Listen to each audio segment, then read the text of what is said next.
You're listening to Experience Imagination, a themed entertainment design podcast presented by Falcon's Creative Group.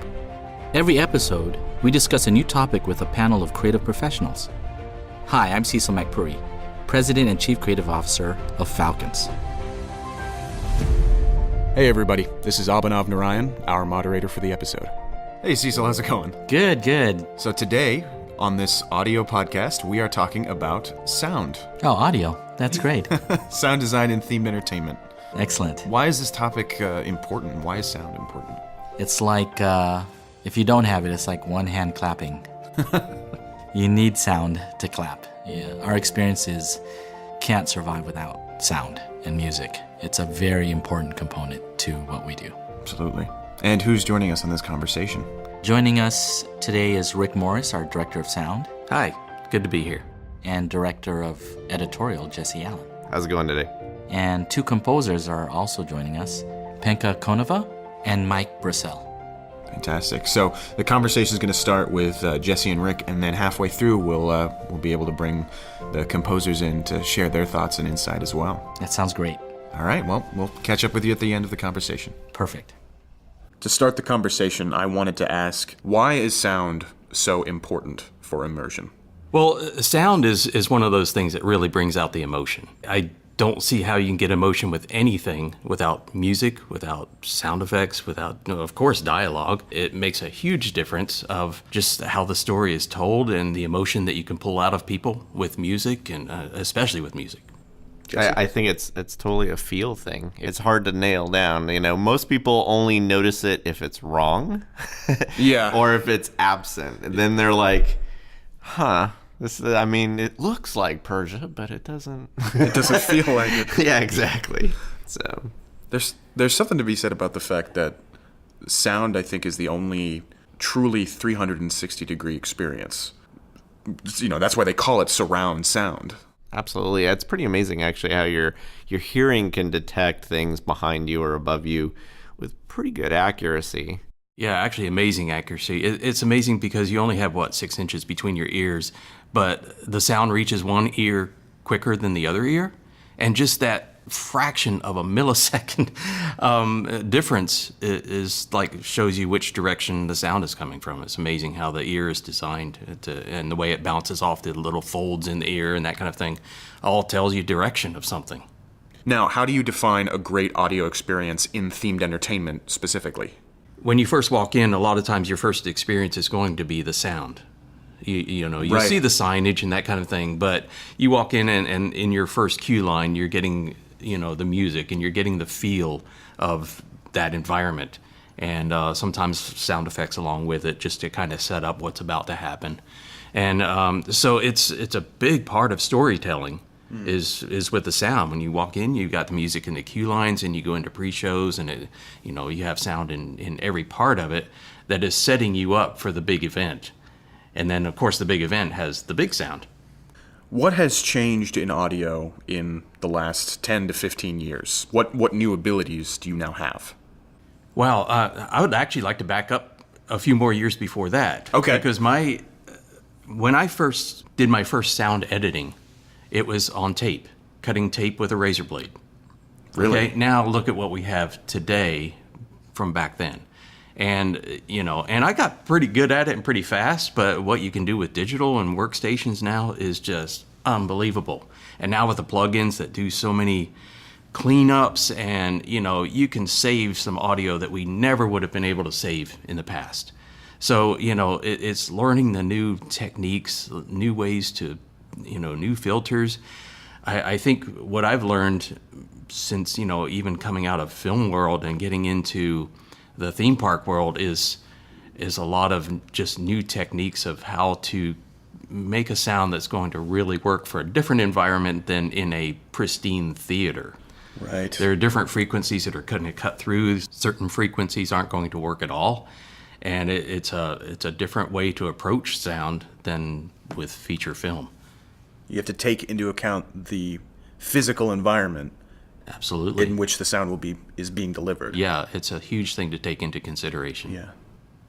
Traditionally, what the role of a sound designer is you take great sounds and you kind of mix them together, stack them together, kind of sculpt a greater sense of immersion for a scene or for an action or whatever.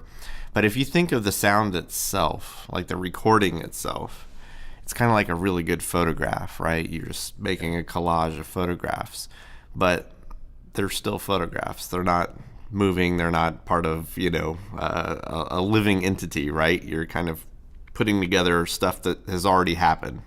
We used to call that kind of like dead sound, actually, because it's never going to evolve. And I think the greatest difference is you started there, and now we have the ability to do nonlinear sample playback, which means you can start the sound with any point within the sound itself. There's all types of really cool synthesis, granular synthesis. Yeah. There's stuff that can reproduce natural sounds in real time, just like a game engine can reproduce graphics in real time. So now we're kind of like venturing off into the era of no longer are you looking at the photograph of, the image or whatever you want to talk about, or the photograph of sound, but you're able to kind of play around in that world. So where that's taking us in the future is you can have the soundscape, but it can be ever evolving. It could be ever changing as, people walk through. They're not going to hear the exact same thing, but it's going to feel in the same nature of what the original design was. That's great. Rick? And that's a really great analogy with the photograph, because going in a little bit different direction with a photograph, you take a photograph, and with tools like Photoshop now, you can make that photograph into anything you want it to be. And at the end, you don't recognize that photo at all. And the same thing with sound. You take an original recording or an existing recording of something, and you layer that, you take frequencies out, you cut it, and maybe even turn it backwards. Apply filters, and, filters, all kinds of stuff. And it turns into something that is totally different than what it originally started at. And that's a really cool thing about sound design, is you take something, but in your mind, it's like, I know how this can end up and what it can be used for. And that little piece of sound is one layer of this really cool thing. So, and that's why the photograph thing is a great analogy. You two came to themed entertainment from very different branches of post-production audio. Rick, you've already talked a little bit about it, but can we establish what they were? I came from a very heavy feature film background, television, and live sound. I actually started in live sound for many years, and then discovered post-production, and got into television, syndicated TV at first, and then NYPD Blue and Law and Order and that kind of thing, and then moved on into feature films. And so my background is really strong in a lot of feature films. My background came from my interest in programming synthesizers and samplers in the late 80s, early 90s. I was really fascinated with it. Got an internship at a theater company, and I was helping them do sounds for live productions. After that, I got a job as a record mastering engineer, and of course in the early 90s there was a big techno scene, so a lot of DJs would come in and get their albums cut. They found out I had these skills, and I was programming their drum machines and samplers and doing remixes for them and cutting the records. And that got me enough to get into post-production, where I did a lot of documentary sound. And at that time, I was doing noise removal and very complex processes for the era. And then I finally made a bigger jump into video game sound in the PlayStation 2 era. And I always thought of those machines as like really amazing synthesizers and samplers. And stuck with that for 54 video games through 3 generations of game consoles. So how do these two different backgrounds merge? Is there a common ground between the two realms that you were able to latch onto immediately? Yeah, absolutely. I mean, both of us were sound designers, and coming from feature film or gaming, you still have a lot of very common elements in both. The language is still pretty much the same. Now, one thing I'm getting it now a lot more, but, and Jesse's helping a lot because he has such a strong game sound background, and coming out of feature films, it was a totally different approach to sound than I was used to. And it's like, as I get into it more and learn more about it, it's like, this is really fascinating. This is really cool. This can take us in a totally different direction than just traditional post-production sound can or has been, And Jesse should talk more about that kind of thing. Well, I think what's kind of neat about this is that Rick has that great ear for the overall orchestration of everything, right? And I essentially am kind of like, think of myself more like a conductor, right? He's like, here's the vision, here's what this thing should ultimately sound like. How do we technically pull it off? And that's the joy that I have, is like, I'll be happy to figure out how to technically pull all those sounds together and make them move around the way you would like dynamically, What's an example of that different approach that you were finding so fascinating, Rick? Actually, in one of our projects in the Hulk Circumotion, we did 24.4 surround, which is the biggest soundscape we've ever done. Real quick, Rick, when we say 24.4, 24 is the number of speakers. What is the 0.4? 0.4 is the subwoofers. And when you have a 5.1 or a 7.1, the 0.1 is the subwoofer, the low frequency that just gives you that rumble. Okay. So, but now when you start thinking about the way game sound is done, and traditionally a lot of things are designed for headphones, but they, without using all those speakers, can get that same kind of feel where you have things going above your head and all around you without having 24 speakers. It's in your headphones. And now we're starting to see where some of that is becoming possible without headphones, without using all these speakers. So that's what's getting fascinating to me, is being able to do 3D sound without having to have discrete speakers all around you. That takes, a lot of time to pan and a lot of time to really design correctly. But having focused sound just without all that, it just basically fools your mind into thinking something's actually there. But it's the way the phasing works with the sound and that kind of thing. Technology. Just to add on to that, I mean, in game sound, you have emitters and listeners. You can tag an object that's moving around an environment with an emitter, and it can circle the listener, and you can have a real-time mix of that, circling the room or whatever. So you don't have to manually do all your panning and mixing, in the traditional fashion. A lot of that happens. My friend used to call that auto-magically. So, and and the extra benefits of that is you get like things like real-time Doppler and occlusion if it goes behind different objects, and you can have the reverb channels act that way. So that's getting into some of the really cool stuff, and also just the future of how we go about mixing a production, like a 24.4 surround sound environment. You used to sit in there with a mixing console and try to visualize it all in 3D while looking at 2D reference, and now you're talking about, there's mixing tools out there now. You can literally take a set of HTC Vive controllers and move them around in space and say that sound goes here and this sound goes here, and that's a creative freedom that we couldn't have even imagined 10 years ago. Yeah, and what makes that exciting too, just going off of that, is because in my world, when I have to spend so much time with one element that just pans all around and up above you, being able to attach sounds to an object and have it just move with it without me having to do anything, that's an exciting idea that even if we did have 24.4 with discrete speakers, it's attached, it just goes. When it goes farther away from you, the sound goes farther away. When it comes towards you into your face, it's right there too, because that sound automatically changes with it.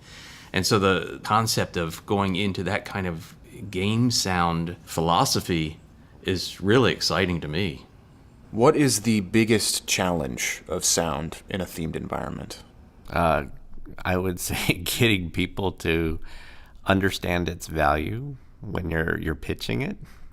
Sound is a really difficult thing to sell people on because it's not a visual thing. And when people lay out budgets for a project, they try to think about what's the eye candy, what's the thing that visually appeals to somebody. It's easy to take the sound for granted, right? It's a sense, but it's not something you can make look sexy on paper, right? It's something you have to experience, and that's hard both on the trying to get a client to really buy into what a great sound design vision would be.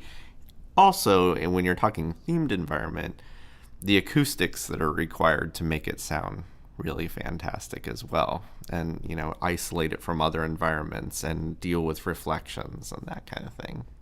Yeah, I would agree. Acoustics is one of the biggest challenges. When you're first building the building, it can be really inexpensive to add acoustics. Just the spray foam on the ceiling, that can be done way ahead of time, very inexpensive. And then even, what we've done recently is hang very inexpensive foam panels, like clouds, from the ceiling, and that's worked really well. If you take care of the ceiling, that takes care of probably at least 50% of your problem. Really? And so that has been probably the biggest challenge. And then you have noise floor, when you're in a studio or in a theater, or when you're doing feature films or whatever, you're working in pristine environments. In theme park entertainment, you walk in and you have noise from mechanics, you have, noise from HVAC, you have noise from just guests, then you have the bleed of sound from scene to scene that you have to deal with, which I have found if you're just walking through and you're listening to the sound, you really notice the bleed. But once you're actually on the ride, and I try to let the client know this, that you're not going to notice it. Once you're in that scene and you're focused on that, it has to be a pretty big thing happening in another scene for it to really bleed across and make a big difference. So you've talked about feel. You talk about the emotion that sound can evoke. How does music play into that factor? Music is, I think, the most powerful thing to draw out emotion in people. Mm-hmm. If you look at a film, and when I look back at when I did a lot of sound design for feature film, the picture that I would get would only have dialogue. And so the film, it was so dry. You get the story and everything, you get the potential of what it's going to be, and you start adding sound design to it. It's like, yeah, but until you actually put the music on it, and the music changes everything. You can turn an emotion around just with a really great composer. It's all about the power of just the frequencies and what that does to you, mixed with the visuals. To me, it's like the most important part. Even though I'm a sound designer, music is the most important part to any kind of film or any kind of theme park attraction. Music is going to drive what people feel. Absolutely. Jesse? 100% what he said. At this point in the conversation, we have the great opportunity to speak to one of the composers that we've worked with on Heroes and Legends at Kennedy Space Center. This is Penka Kouneva.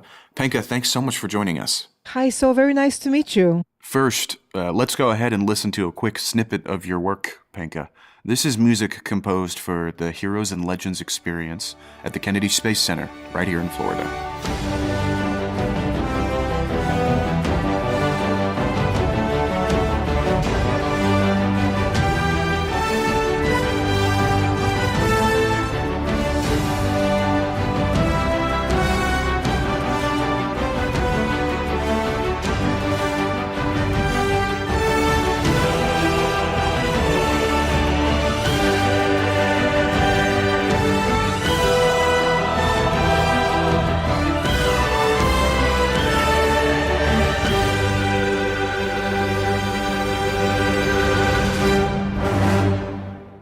So to start, your work on the album The Woman Astronaut led you to score Heroes and Legends at Kennedy Space Center. Can you tell us briefly about that journey? I grew up in Bulgaria. At the time, it was a communist country behind the Iron Curtain, and I always dreamed of leaving the country and immigrating, and space was always really special. So I created The Woman Astronaut as a very personal project to find my voice as a composer and also to flex my muscles in a genre which I hadn't done a job, which is kind of a sci-fi drama. And it was purely a growth project for me to learn new skills. But because it's my own project, it was going to be about something I felt really passionate. And that's why I came up with the idea of creating this fictitious narrative about a woman astronaut. Penka, Jesse once told me that while you two were working together, you told him that more women have been in space than worked in your field. Is that true? It's about 1% of women who work as composers at the studio level for film, for video games, for commissions, for these big orchestras. It really is 1%. And at that point, I decided to write The Woman Astronaut. Besides my passion for the cosmos and technology and astronauts, and besides my passion for identifying with women who have these very unusual professions, I thought to myself, I simply have to create this and shine light on the fact that 1% of women are composers at that high level. I'm talking about studio level, and 11% of the people who have flown in space are women. And that is a fact. That's like statistics. Penka, we're talking about themed entertainment, but you have been successful both as a video game and a film composer. When you think about the nature of themed exhibits and environments, which skill set out of those two do you feel is more relevant?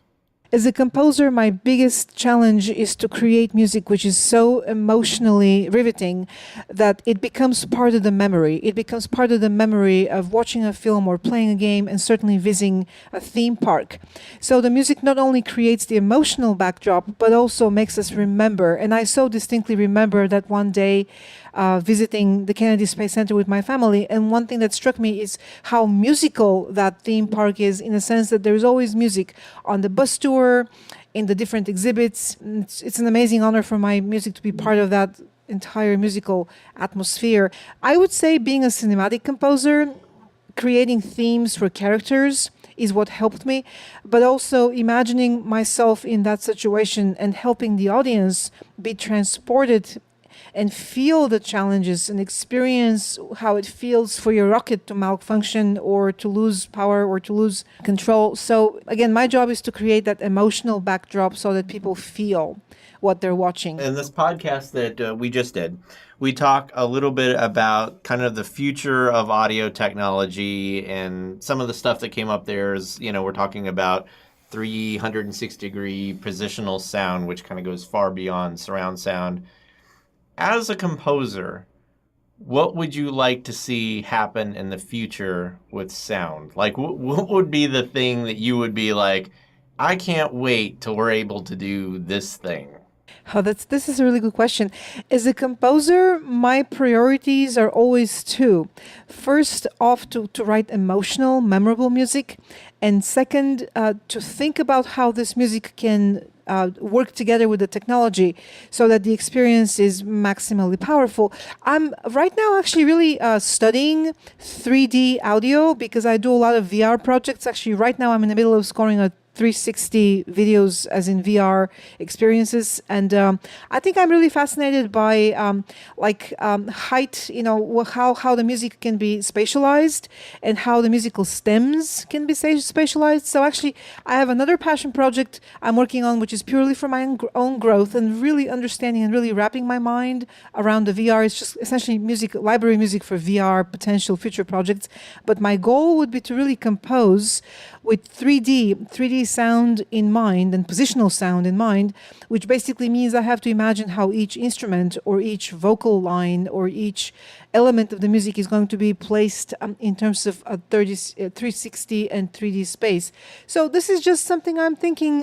So I would say as a composer, there's always two trains of thought. One is how to make the music emotional and immersive and also stylistically truthful to the story, and also in terms of technology, how it's going to be implemented, which stem is going to go up or down or behind you or left or right. So that's how I approach my composing, always keeping these two things in mind, the emotions and the technology. That's actually very fascinating. It's very exciting to think about how much more immersive music can be when it's fully 360 degrees around you. Penka, for the next generation of composers, especially women, what advice could you offer for getting into working in the themed entertainment industry? My advice always is follow your passion, try it out. If you have a real passion for composing, absolutely go for it. Be prepared to learn a lot. Cultivate a lot of relationships, because our whole career is based on so many circles of relationships. You need to have mentors. You need to have people who listen to your music and give you constructive criticism to grow as an artist. You need to have people who open the door for you and give you jobs. And they're not necessarily the same people. Sometimes, one person's going to teach you, another person gives you a job, a third person opens the door for you. And we have to have all these circles, and obviously our friends who help us with technology and learning. And it's a very communal sort of progress. And the most important thing for an artist is to have all these communities. And that takes a lifetime to build and cultivate. So I would say communities, learning, passion, technological savvy. We have to be really technologically savvy, and then live life. Go attend theme parks, go see movies. Talk to people, experience life. Because from all these experiences comes that depth of passion and depth of knowledge that we as artists need so much in our work. Thank you so much, Penka. It was a pleasure to meet you. Thank you for the honor. It's a huge, great honor. You guys are awesome, and I'm really happy that we did this.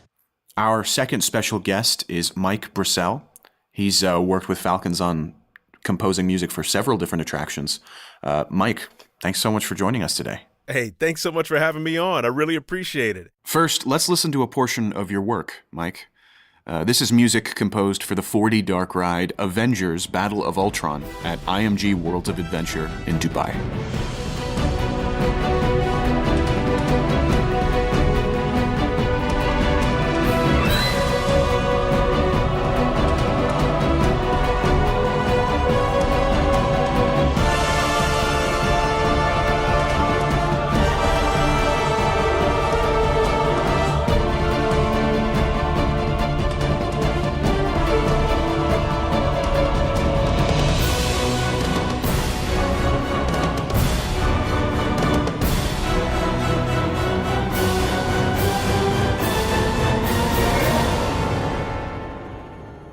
So we have been talking about the power of music and its ability to draw out the emotion in an audience. When you begin a project, Mike, that needs to have an emotional effect, where do you even begin in the creation of this type of score? For me, what's most important is to talk first, of course, with the director or the producer of the project to understand what the story is that's being told. That's very, very important. That way everyone gets grounded and directed and focused in the right direction. Once you guys discuss the emotional weight and depth of what's supposed to be there, what the audience is supposed to feel, then you go away with that particular understanding, and then you go and get your template ready. And your template from that point will be whatever it is your experience toolbox tells you to answer the call of whatever the emotion is for the scene or the scenes or the entire score. So just a side note, I remember working with you one time, and before we even finished the meeting, you said, I already have a theme in my head for this. Is that the way things normally work with you? Yes, actually. Music is always turned on. The recorder's turned on in my head all the time. Rick, that's a great point that you make. Yes, whenever I get the idea and I know that the idea is solid from the director in terms of the direction of the piece, because to me that's very important to understand, because I want to be able to bring out the director's vision or the producer's vision or get the right musical idea for the project. And immediately my mind starts to think about where it's supposed to go, what it's supposed to do, and how it's supposed to sound. So yes, that does happen quite a bit. When did you first realize that you had such a talent at composing music? And from there, what were your next steps? What did you do to advance? Okay, for this question, I want to answer it this way. I know how many people around the world, when they grow up, they have influences of this and that, and some know what they want to do, and a lot don't. Well, for me, it happened when I was 7 years old. To be very specific, I was being watched by my grandmother at her house. Just being a latchkey kid, I had 4 other brothers. We were all together. During the summers, my parents worked 20 miles away from where we lived, so we were watched by our grandmother. Great environment, but it gave me a lot of time with her piano. And I was 7 years old, just playing the keyboard, just tooling around. I didn't have much knowledge about anything except that I enjoyed spending time on the piano. And just like a bolt of electricity hit me. I think at that point, that music and I got hitched. I don't know how else to say that, but I knew that this thing was going to be in my life forever in some form or another. To answer your question, it was a long way around. But when someone would ask me if I could do something musically, the answer would always be yes. And philosophically, I was never afraid to try my hand at it because it was something that I loved to do. And as long as I kept getting, hey, Mike, this is great, or hey, let's change this a bit, or you know what, you're on the right track, I felt like I could continue to do it. It gave me strength and emboldened me, even from my very basic and humble beginnings, I should say. Not that I'm anything else besides that now, but I learned a whole lot in that process, and I just never felt like I couldn't try something. Even if I wasn't successful, I was going to try to do it, including scoring films. Well, that's really cool, Mike, because, when you said that, whenever somebody asked you if you could do something, you'd say yes. I was brought up the exact same way. And with those exact words, if somebody asks you, can you do this? You say yes. And then you work out how to do it. So that's wild that you said that exact same thing. That's crazy. It's true. And it doesn't mean that you're not panicked when you walk away going, how do I do this? Because you are all kinds of panicked, but you're going to try. No, absolutely. But that's what that's what advances you on into the next project, because you end up succeeding. Yes. And that's the hope. You make sure you have your toolbox at the ready. You know your tips and tricks and all the things you learned, and you try to apply that to the next project and get even better. We've all had those moments where music can suddenly give us goosebumps. In your craft, in your experience, have you found that there are certain instruments or combinations of instruments or frequencies that you find really create that feeling? That's a great question. And yes, immediately, my influence was John Williams, or is John Williams. He is absolutely tremendous. He's awesome, and not just at his skill and mastery of all the instruments, just with his phrasing, his melodic structure, his themes. They're absolutely beautiful to me, and they've had the biggest impact on the way I do things as well. And to that end, his use of French horns and cello have just been absolutely mind-blowing for me, and have brought that emotional quality out to where that actually sits there for me as well. When I use or hear French horns and a beautiful line written that's lyrical, that's expressive, I get those same goosebumps. Not only that, but the way he writes his cello lines, just unbelievable. And of course, his soaring violins. Honestly, this guy is a master to me at all sections of the orchestra. He can make them all do exactly what he wants to bring the emotion out. So he's a great example of how to do that. But for me, it's French horn, it's cello lines, and I gotta add in a children's choir. Alan Silvestri does that very well, the use of children's choir. And it just, some of these lines that these guys write are just absolutely astounding and breathtaking, and gives me goosebumps all over the place. What has been your favorite or most satisfying score to work on? The right answer is always the one that you just completed. That should be the right answer. But I got to be honest with you. I love IMG Worlds of Adventure Battle of Ultron. That is one of my favorite to have worked on. I'm a fantasy guy. I love Star Wars and all of that type of storytelling. And because of that, and because of John Williams' influence, I love that kind of score. So for me to touch all those worlds at once was just amazing. I just loved it. I enjoyed every minute of it. Last question I have, for the next generation of composers, what advice would you offer for getting into working in the themed entertainment industry? Okay. So for me, my philosophy is very, very short, quick and to the point. I think it's first of all, be bold. I think that's very, very important. They say fortune favors the bold, but it's just like what Rick was talking about. To say yes is to open opportunities and doors that might have otherwise remained closed. Honestly, just be bold and take continuous action. Another very important item for me, for people to encourage folks moving forward into this industry, is to understand how to cultivate and maintain great relationships. That to me is key. As good as someone might be, or the opposite, the vice versa. Even if you're not that great, if someone really likes to work with you, you can always get better. But if they like to work with you, that will continue to help you out in the future. And of course, the last thing for me is to never give up. Never, ever, ever give up. You just got to continue persevering. I think that's very important also. Mike, thank you so much for joining us today. Hey, I really appreciate being a guest on your show. Really, thank you guys so much. I always love talking about music. It's great. I'll do it anytime. Well, we want to thank our two panelists today who also help us a lot with the podcast, Rick and Jesse. And we also want to thank our two composer guests, Penka and Mike. Great conversation with all four of them. Unbelievable. Inspiring. Yeah, absolutely.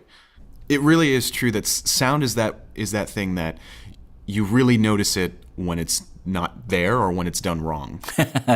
Yeah, it was nice to hear Jesse kind of talk about you only get pinged only if it's incorrect. Correct. Talking about an environment like Arabian visually, and if the sound isn't Arabic, there's something wrong, and that's when it's most obvious.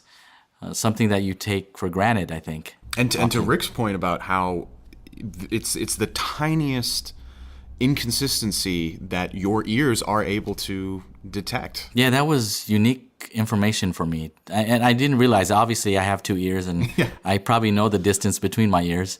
But the fact that the milliseconds of delay helps inform you on what direction sound is coming from.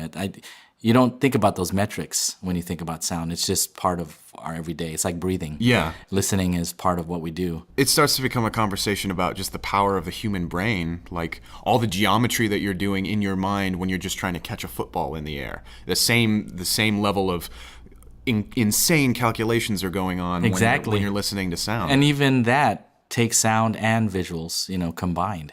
Yeah, if they're slightly off in some way, like you get hit by a football and you break your nose. All immersion is shattered. I don't know how I got to the Brady Bunch. So, one of the things that as I was listening to our panelists talk, the profound nature of what you do to do the sound properly. There's this traditional layers of design processes that are involved to create good sound in music and composition. And then there's the challenge of the physical venue that you have to deal with. That's part of our wheelhouse. But then in addition to that, it's the dynamics of the mass groups that we're dealing with and the profound nature of the interactivity that comes into play. Yeah. And how do you introduce emotion when you're participating individually in certain things? I mean, there's so much happening now in maturing, from what we had done in the past when things were baked, and now that we have this other layer of interactivity. The fact that our team has continued to look at new technologies, from splicing, with tape to using the newest tools. But to me, it's like artist, you have to know the raw essence of what it is intended to use these tools. These tools are just tools, but the creative processes happen in the individual. Absolutely. To your point, there's so many new things evolving in any given experience and in the industry as a whole. And with each new element, interactivity, VR, touchscreen, new ride systems, new media technology, whatever, sound always has to be there and always is there. And it needs to somehow seamlessly integrate into a completely new language and a completely new way of thinking without you knowing. Exactly. All behind the scenes. All behind the scenes. But the amount of effort and intelligence that's involved to introduce that in the proper way, it's profound. So very exciting times. Absolutely. All right, well, we'll see you next episode. Sounds good. This has been Experience Imagination. For more information about this episode's discussion, be sure to visit our blog at falconscreativegroup.com. And don't forget to follow Falcons Creative Group on LinkedIn, Facebook, and Instagram. We'll see you next time. Thanks.